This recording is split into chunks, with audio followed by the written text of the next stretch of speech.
Hello everyone, welcome back to advice brain. अगर आप business करते हैं या करना चाहते हैं तो जीएसटी समझना बहुत जरूरी है। जीएसटी डिफिकल्ट लगता है, हम आपको सिंपल और इजी लैंग्वेज में बताएंगे जीएसटी के बारे में। अगर अभी तक आपने एडवाइस ब्रेन को सब्सक्राइब नहीं करा है तो सब्सक्राइब करना ना भूलें। और ये हमारी जीएसटी की स्पेशल सीरीज चल रही है जिसमें हम डेली 3 वीडियो लेकर आते हैं और आज हम आपको बताने वाले हैं जीएसटीआर 5 के बारे में। और अगर आपने हमारी पुरानी वीडियो नहीं देखी है तो जरूर देखें। तो चलो बिना आपका टाइम वेस्ट किए शुरू करते हैं और वीडियो को लास्ट तक देखना ताकि आपको अच्छे से समझ आ जाए। चलो शुरू करते हैं। सबसे पहले हम बात करते हैं जीएसटीआर 5 क्या होता है। हर registered non resident taxable person को अपना रिटर्न जीएसटीआर 5 में फाइल करना होता है जीएसटी पोर्टल पे। अब आप लोग सोच रहे होंगे non resident foreign tax payer होता कौन है। तो ये वह सप्लायर्स होते हैं जो इंडिया में कोई बिजनेस एस्टैब्लिशमेंट नहीं रखते और सिर्फ थोड़े समय के लिए इंडिया आते हैं सप्लाई करने के लिए।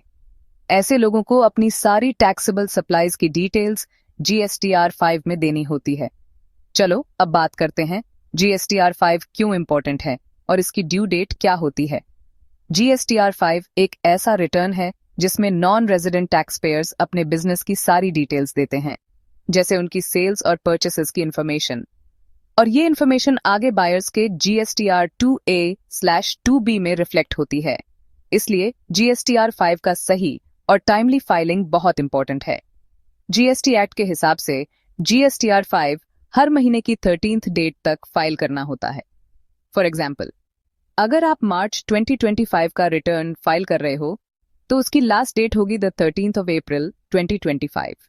अब बात करते हैं जीएसटीआर 5 फाइल ना करने पर पेनल्टी क्या होती है। अगर आप जीएसटीआर 5 फाइल नहीं करते तो अगले महीने का रिटर्न भी फाइल नहीं हो सकता। इस वजह से फाइलिंग डिले होने पर पेनल्टी और फाइन लगातार बढ़ते जाते हैं, जिसे हम कैस्केडिंग इफेक्ट कहते हैं। अगर आप लेट फाइल करते हो तो आपको इंटरेस्ट और लेट फी दोनों देनी पड़ेगी। इंटरेस्ट होता है 18% पर एनम, जो आपको खुद कैलकुलेट करना होता है आउटस्टैंडिंग टैक्स अमाउंट पे। ये इंटरेस्ट कैलकुलेट होगा ड्यू डेट के अगले दिन यानी 21st ऑफ द मंथ से लेकर एक्चुअल पेमेंट की डेट तक। लेट फी की बात करें, 50 पर डे लगता है नॉर्मली, अगर रिटर्न निल है तो 20 पर डे, और मैक्सिमम लेट फी हो सकती है 5000। आखिर में बात करते हैं जीएसटीआर 5 में कौन सी डिटेल्स देनी होती है। 1. सबसे पहले अपना जीएसटीआईएन प्रोवाइड करो। अगर आपके पास जीएसटीआईएन नहीं है तो आपका प्रोविजनल आईडी भी यूज किए जा सकता है। 2. टैक्स पेयर का नाम, लीगल नेम और ट्रेड नेम, ये सिस्टम से ऑटो पॉपुलेट हो जाएगा। 3. उस मंथ और ईयर का जिक्र करो जिसके लिए आप जीएसटीआर 5 फाइल कर रहे हो। 4.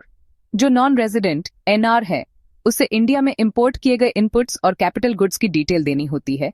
इसमें आपको बिल ऑफ एंट्री की डिटेल्स देनी होंगी, जैसे tax rate, IGST, cess paid और कितना आईटीसी अवेलेबल है। नोट, एनआर को सिर्फ इनवर्ड सप्लाईज परचेसेस ही इंपोर्ट करने होते हैं। 5. इनवॉइस वाइज डिटेल्स देनी होती हैं। B2B सेल्स की इंडिया में, जिसमें यूएन होल्डर्स को की गई सेल्स भी शामिल हैं।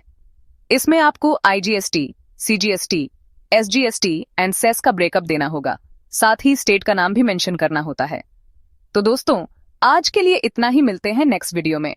अगर आपको यह वीडियो पसंद आई हो तो लाइक करें, शेयर करें और ऐसे ही और इन्फॉर्मेटिव वीडियोस के लिए चैनल को सब्सक्राइब करें।